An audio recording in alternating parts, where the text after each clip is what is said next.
युवा मोर्चा को लग रहा है कि महिला मोर्चा के कार्यक्रम में युवा मोर्चा जोरदार नारा दे सकता है। तो पीछे बहनी बैठे, जो अपनी बहनें बैठी हुई हैं, वो थोड़ा युवा मोर्चा को बता दें कि हम में भी दम कम नहीं है। बोलो भारत माता की, थोड़ा और, ताकि युवा मोर्चा को पता चले कि जो माँ अपने हाथों से रोटी बनाकर खिलाती है, उस माँ के कंठ से भारत माँ का जयघोष कैसा लगता है। थोड़ी और कोशिश करें और बोले भारत माता की। लेकिन राम के पुर में आज गोविंद पधारे हैं, तो मेरे लिए ना सही, राम के लिए, जय राम के लिए, गोविंद के लिए बोलो भारत माता की।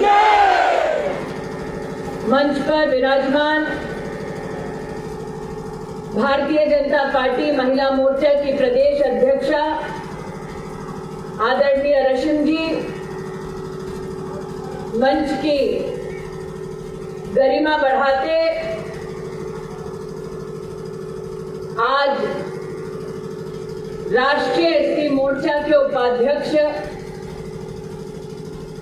युवराज जी, वैसे युवराज जी बोल दूं कि जब मेरे मुख से युवराज निकलता है तो चित्र किसी और का सामने आता है। मंचासीन जिला के अध्यक्ष अजय श्याम जी, महिला मोर्चा की जिला अध्यक्षा अनीता जी, मंडल अध्यक्ष आदरणीय कुलबीर जी, महिला मोर्चा की मंडल अध्यक्षा आदरणीय विष्णा जी, और तब से सब सोच रहे हैं कि कौल जी का नाम कब लेंगे, कि महिलाओं के चेहरे पे वो चिंता नहीं है, लेकिन जितने पुरुष बैठे हैं वो चिंतित हैं कि कौल नेगी का अब तक नाम क्यों नहीं लिया। तो इसलिए हिंकोफेड के चेयरमैन, आपके अपने नेता नहीं कहूंगे, आपके मध्य में से उभरे कार्यकर्ता कौल नेगी जी महिला मोर्चा के इस कार्यक्रम में पधारी स्नेही बहनों को, सम्मानित भाइयों को इस मंच से प्रणाम करती हूँ। माँ भीमा काली की इस पुण्य धरती पर आप सबका वंदन एवं अभिनंदन करती हूँ। यह अपने आप में एक सुखद संयोग है कि आज राष्ट्र के प्रधान सेवक का जन्मदिन है और आज ही के दिन विश्वकर्मा जयंती भी है। यह प्रभु का सुखद संकेत है कि एक वो जिन्होंने विश्व की रचना में अपना योगदान दिया और एक वो जो नव भारत के निर्माण में अपना न सिर्फ योगदान दे रहे हैं, न सिर्फ अपनी ओर से नेतृत्व दे रहे हैं, बल्कि नव भारत के निर्माण में जन का स्वर भारत के निर्माण से मिले, ऐसे प्रयत्न में अपने आप को समर्पित करने वाले यशस्वी प्रधान सेवक भारतीय जनता पार्टी के नेता माननीय नरेंद्र भाई मोदी का जन्मदिन है। हम सब राम की इस भूमि से, तपस्वियों की इस भूमि से, संतों की इस भूमि से, वीरों की इस भूमि से नरेंद्र भाई का हार्दिक अभिनंदन करते हैं। और जितनी माताएं बहनें यहाँ उपस्थित हैं, निश्चित रूप से वो आज अपना आशीर्वाद दिल की गहराई से नरेंद्र भाई तक पहुँचा रही हैं।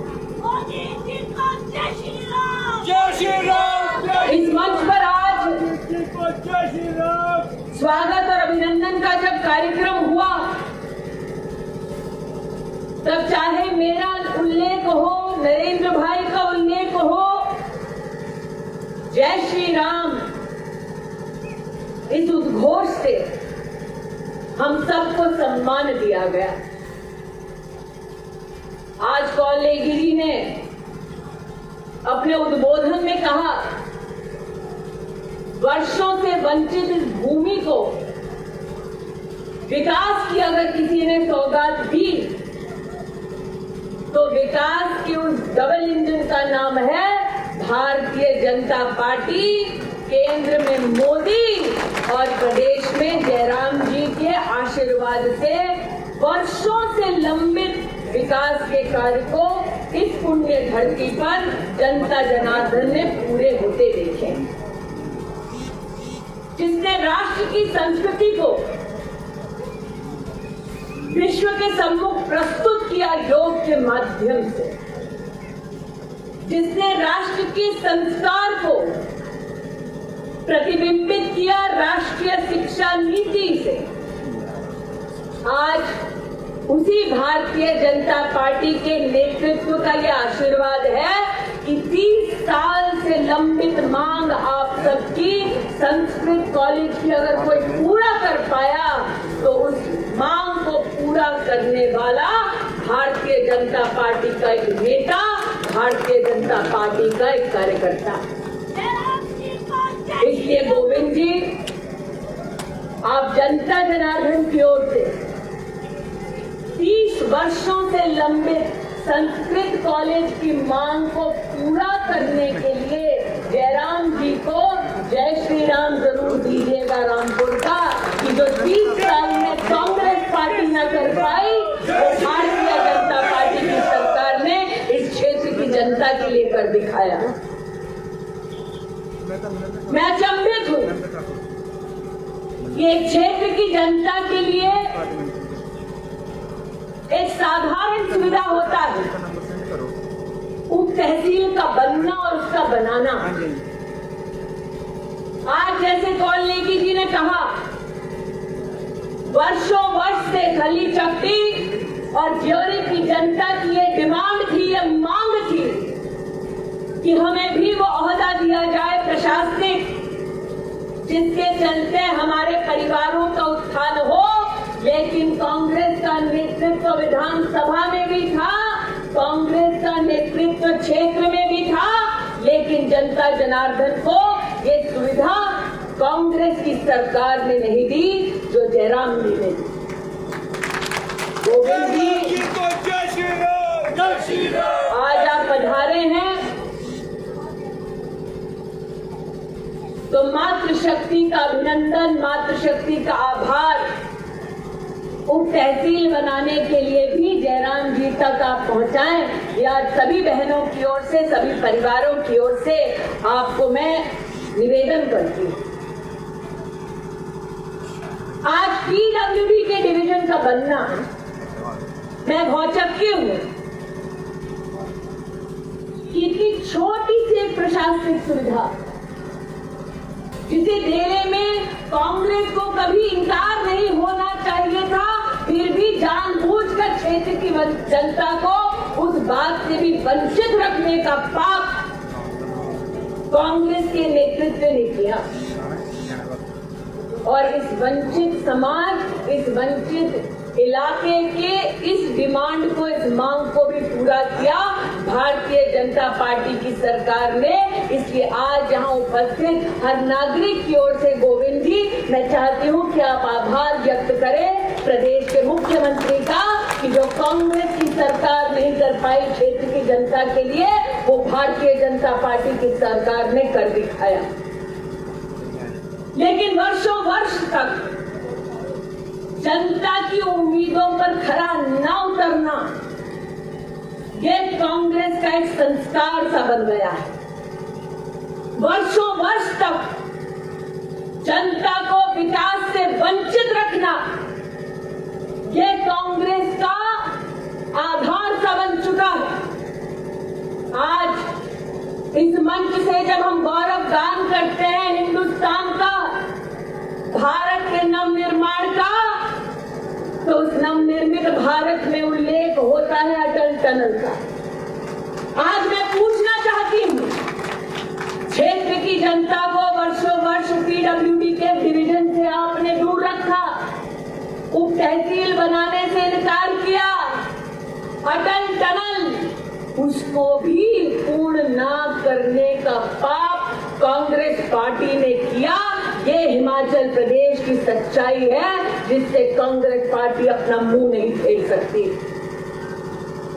गोविंद जी, आज आप सरकार के प्रतीक के नाते इस मंच पर विराजमान। मुझे तो रशीम ने महिला मोर्चा की पूर्व अध्यक्षा के नाते बुलाया, इसलिए जयराम जी हो या मोदी जी हो, आप उनको हम सबका अभिनंदन दीजिए कि ऐतिहासिक अटल टनल के कार्यक्रम को पूरा करके राष्ट्र को समर्पित करने का पुण्य का काम उन्होंने किया। हम सब की ओर से उनका अभिनंदन, हम सब की ओर से उनका आभार। गोविंद जी ने आज अपने उद्बोधन में कहा किस प्रकार से कांग्रेस पार्टी का नेतृत्व कांग्रेस पार्टी छोड़ रहा है। आपने अपने उद्बोधन में गोविंद जी चर्चा की बिलासपुर के कांग्रेस के नेता जिसने स्वयं स्वीकार किया कि कांग्रेस दिशाहीन है, जिसने स्वयं कहा कि मेरी पार्टी में मुख्यमंत्री के दावेदार कई हैं, जिसने स्वयं इस बात को स्वीकार किया कि आज एक दिशाहीन कांग्रेस पार्टी के किसी काम की नहीं। इसलिए बहनों, आपसे कहने आई हूं, जो कांग्रेस खुद स्वीकार करती है वो दिशाहीन है, वो हिमाचल प्रदेश को कैसे नई दिशा की ओर ले जाएगी। इसीलिए इस बार जब चुनाव की बारी आएगी, ये मातृशक्ति एक बार फिर इस देवभूमि वीर भूमि पर कमल का फूल खिलाएगी। आज ये विश्वास व्यक्त करने आई।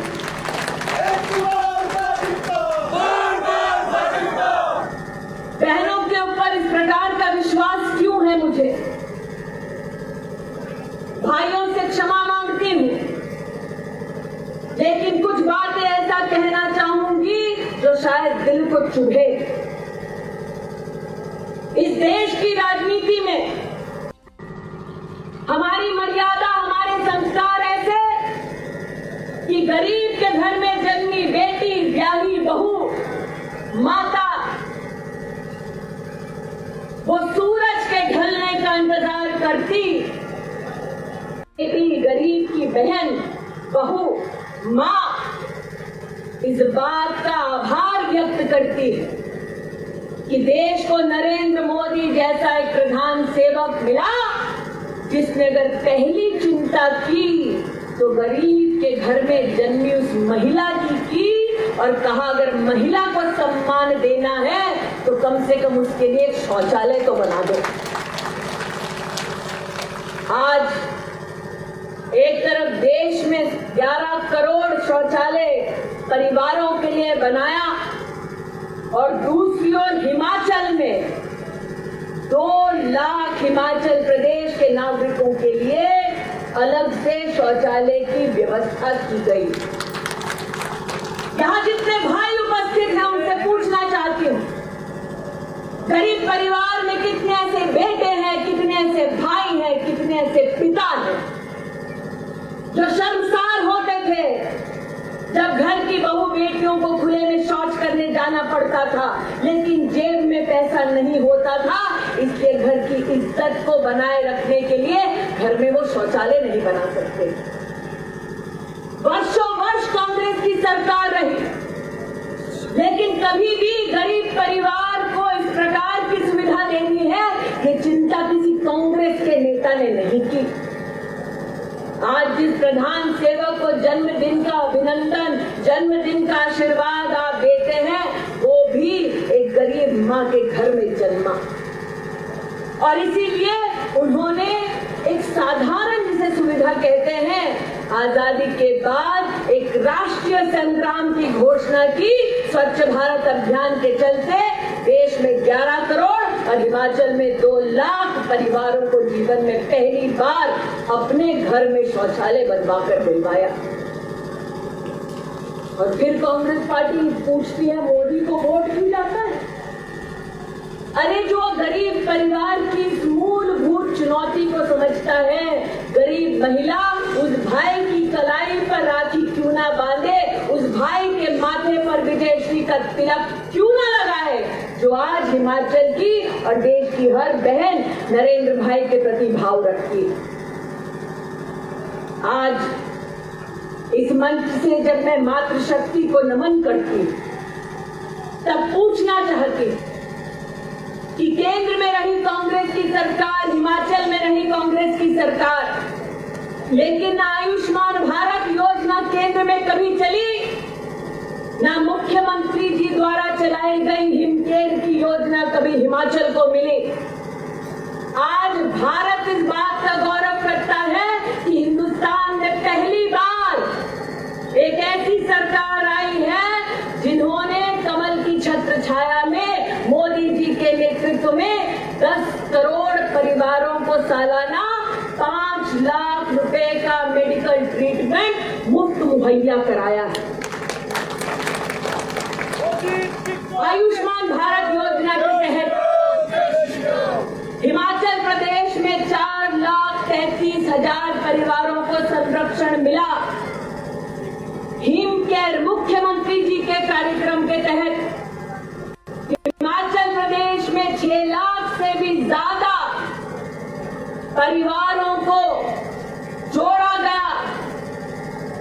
प्रश्न ये उठता है कि अगर डबल इंजन की सरकार न हो, केंद्र में मोदी, प्रदेश में भाजपा की सरकार न हो, तो क्या गरीब परिवारों को इस प्रकार का मेडिकल संरक्षण मिल पाता? बिलासपुर के कांग्रेस की नेता की हम बात करते हैं, गोविंद जी, अरे बिलासपुर में एम्स स्थापना तब संभव हो पाया जब जनता जनार्दन ने केंद्र में और हिमाचल में कमल का फूल खिलाया। इसलिए आज जब मैं बात करती हूँ विकास की, भारत के नवनिर्माण की, तो मेरा माथा गर्व से ऊंचा होता है ये कहते हुए कि ये भारतीय जनता पार्टी की सरकार है जिसने हिमाचल प्रदेश में एम्स की स्थापना की बात की, ऊना में पीजीआई के सैटेलाइट सेंटर की बात की, 6 मेडिकल कॉलेज बनाने की व्यवस्था की और साथ ही साथ नालागढ़ में मेडिकल डिवाइस पार्क की भी घोषणा भारतीय जनता पार्टी के माध्यम से हो रही है और ऊना में 1200 करोड़ की लागत से बल्क ड्रग फार्मा पार्क की भी व्यवस्था अगर कोई कर पा रहा है तो भारतीय जनता पार्टी की सरकार कर पा रही है। हम यहाँ काम कर रहे हैं जनता के मध्य, वो वहां थोड़ा बहुत आराम कर रहे हैं। इसलिए बहनों से कहने आई जो निकले हैं यात्रा पर कंटेनर लेकर, उनको आराम ही करने दो, टहलने दो, देश भर में कमल का फूल खिलाओ, हिमाचल को बचाओ। आज यही निवेदन करने आपके मध्य में आई। एक महिला से अगर पूछे कि दिन की शुरुआत कैसे होती है तो महिला कहेगी कि खुद की जद्दोजहद को छोड़िए, परिवार की परेशानी कैसे कम हो, मेरा पहला ध्येय, मेरा पहला संकल्प ये रहता है। गरीब परिवारों में पूछिए, गरीब परिवार में महिला की सबसे बड़ी चुनौती ये भी होती है कि परिवार स्वच्छ जल कैसे प्राप्त करे।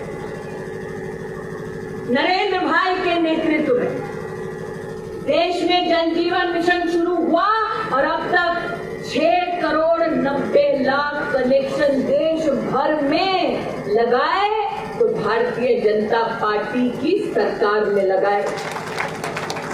हिमाचल प्रदेश में 8,60,000 नल के कनेक्शन 4,000 करोड़ की लागत से अगर किसी ने लगाए तो भारतीय जनता पार्टी की सरकार ने लगाए। सवाल यह उठता है, कांग्रेस की सरकार दिल्ली में भी थी, प्रदेश में भी थी, कांग्रेस ने क्यों ये 8,60,000 परिवारों को नल से जल नहीं दिया? ये पाप क्यों कांग्रेस पार्टी ने किया? ये प्रश्न आज हम कांग्रेस पार्टी के नेताओं से पूछना चाहते हैं। लेकिन गोविंद जी ने मुझे एक निश्चित रूप से प्रश्न किया कि दीदी अगर कांग्रेस पार्टी से पूछना है, सवालों की इतनी झड़ी को उनके सम्मुख प्रस्तुत करना है, तो कांग्रेस के लिए सबसे बड़ा सवाल आज ये है कि उनका नेता कौन है। हम उनसे सवाल करें, इससे पहले कांग्रेस के कार्यकर्ता उनसे सवाल कर रहे हैं, बाकी झगड़े टंडे छोड़ो, ये बताओ नेता कौन है। एक ऐसी राजनीतिक पार्टी जो अपना अध्यक्ष अब तक तय नहीं कर पाई, जो अपनी पार्टी को कैसे चलाना है वो तय नहीं कर पाए, वो देश और प्रदेश का खाक चलाएंगे। इसीलिए हिमाचल के नागरिक चुनाव में बाहर आएंगे, कमल का बटन दबाएंगे और रिवाज बदलेगा, बदल जाएंगे। आज इस मंच से जब मां का स्मरण करती, देवी के सामने शीश झुकाती, तो विशेष रूप से उस मां के सामने भी शीश झुकाने का अवसर चाहती, जिसने कहीं ना कहीं किसी न किसी घर से, किसी न किसी गांव से अपने बच्चों को देश की सेना में सेवा देने का प्रोत्साहन दिया, आशीर्वाद दिया। आज नमन करती हूँ उस मां को जिसने भारत की सरहद सुरक्षित रहे उसके लिए अपने बेटे की प्राणों की आहुति को भी स्वीकार किया। आज प्रणाम करती हूँ उस मां को।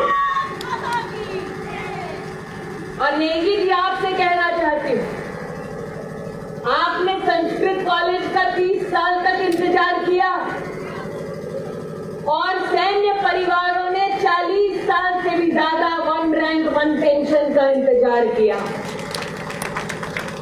देश में 18 लाख, हिमाचल प्रदेश में 90,000 से ज्यादा सैन्य परिवारों को इंतजार रहा कि कब उनके साथ न्याय होगा। न्याय अगर किसी ने किया तो नरेंद्र दामोदर दास मोदी ने किया। इसलिए आज वीर पुत्रों और उनके परिवारों की ओर से यशस्वी प्रधान सेवक को विशेष अभिनंदन, विशेष आभार देती हूँ। पीछे से बहनें बार बार जय श्री राम का नारा लगा रही हूँ। मैं तो बहनों से कहना चाहती हूँ, हम तो बड़े गर्व के साथ प्रभु राम का नाम लेते हैं। कांग्रेस की हालत देखो, जब वो सत्ता में होते हैं तो कोर्ट में जाके एफिडेविट लिखवा देते हैं कि राम नाम का कोई भगवान भी नहीं। कांग्रेस की हालत देखो, अरे हम तो धड़ल्ले से प्रभु राम का नाम लेते हैं, लेकिन कांग्रेस के वंशज रामलल्ला के सामने जाकर प्रणाम नहीं करते। कांग्रेस की हालत देखो, हम तो गाय को भी माता कहते हैं और कांग्रेस के नेता गौ हत्या करके कांग्रेस के शीर्ष नेतृत्व का समर्थन पाते हैं। कांग्रेस की हालत देखो, कहते हैं भारत को जोड़ने की यात्रा लेकर निकले हैं, लेकिन भारत तेरे टुकड़े होंगे का नारा देने वालों के साथ यात्रा निकालते हैं। कांग्रेस की हालत देखो। मैं आज कांग्रेस पार्टी के हिमाचल प्रदेश के एक कार्यकर्ता से पूछना चाहती हूँ, वीरों की भूमि से, हिमाचल प्रदेश के कितने परिवार हैं जिन्होंने अपने बेटों को खोया भारतीय सेना में? क्या उनसे आंख से आंख मिला पाओगे जब तुम्हारे गांधी खानदान के कुछ लोगों ने उन लोगों को कांग्रेस में शरण दी जिन्होंने दिल्ली के एक यूनिवर्सिटी में जाकर भारत तेरे टुकड़े होंगे इंशाअल्लाह का नारा दिया? कांग्रेस के नेताओं से हिमाचल प्रदेश में मेरा ये सवाल है। कांग्रेस के नेताओं से हिमाचल प्रदेश में मेरा ये सवाल है कि तुम्हारे नेताओं ने हिंदुस्तान में उन लोगों को शरण दी जिन्होंने गौ माता को काटा। क्या तुम ऐसे नेताओं के छत्र छाया में जनता को सेवा देने का प्रण ले सकते हो? आज कांग्रेस के नेताओं से हिमाचल प्रदेश में मैं ये पूछना चाहती हूँ, कांग्रेस के नेताओं से हिमाचल प्रदेश में मैं पूछना चाहती हूँ, नरेंद्र मोदी ने कोविड के समय कहा देश की जनता को कि टीका लगाओ, अपने आप को बचाओ, और कांग्रेस में गांधी खानदान के युवराज ने, आपने नहीं युवराज जी, उस युवराज ने, गांधी खानदान ने कोविड की वैक्सीन पर, हिंदुस्तान में बनने वाली वैक्सीन पर प्रश्न चिन्ह लगाया ताकि गरीब वैक्सीन ना लगाए और गरीब प्रताड़ित हो, गरीब मौत के घाट उतरे। ये पाप का काम कांग्रेस के शीर्ष नेतृत्व ने किया। आज मैं अभिनंदन देती हूं मोदी जी का। देश में 200 करोड़ डोज वैक्सीन की अगर किसी ने गरीब को मुफ्त में लगवाई तो वो भाजपा की सरकार ने लगवाई। हिमाचल प्रदेश में 1.5 करोड़ से भी ज्यादा वैक्सीन की डोजेज अगर किसी ने लगवाई तो मुफ्त में वो भारतीय जनता पार्टी की सरकार ने लगाई, कांग्रेस वालों ने भी लगाई। गरीब को कहते रहे मत लगाओ, खुद लगवाई। आज मैं अभिनंदन देती हूं नरेंद्र भाई का। विश्व में मात्र भारत एक देश ऐसा जिसने 25 महीने 80 करोड़ नागरिकों को मुफ्त का राशन घर तक पहुंचाया। हिमाचल प्रदेश में 30 लाख नागरिकों तक भी मुफ्त में राशन आया। दिल पर हाथ रखकर कहिए, अगर सरकार कांग्रेस की होती तो गरीब को क्या मुफ्त में वैक्सीन मिलती? दिल पर हाथ रखकर कहिए, अगर सरकार कांग्रेस की होती तो गरीब को क्या मुफ्त का राशन 25 महीने मिलता? ये पब्लिक है, सब जानती है, कांग्रेस का सच अच्छी तरह से पहचानती है, इसीलिए कॉल नहीं की थी।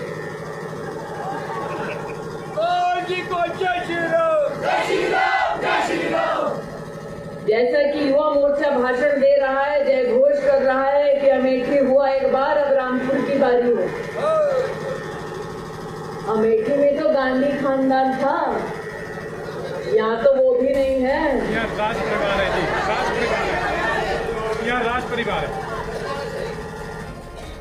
यहाँ से भाई साहब कह रहे हैं दीदी राज परिवार है, जैसे भाई साहब के बाल पूरे सफेद है, मुझे दीदी कह रहे हैं। तो यहाँ राज परिवार है। आज जनता से पूछना चाहती हूँ, लोकतंत्र में राज किसका? प्रजा का। क्या राजाओं का कोई काम है?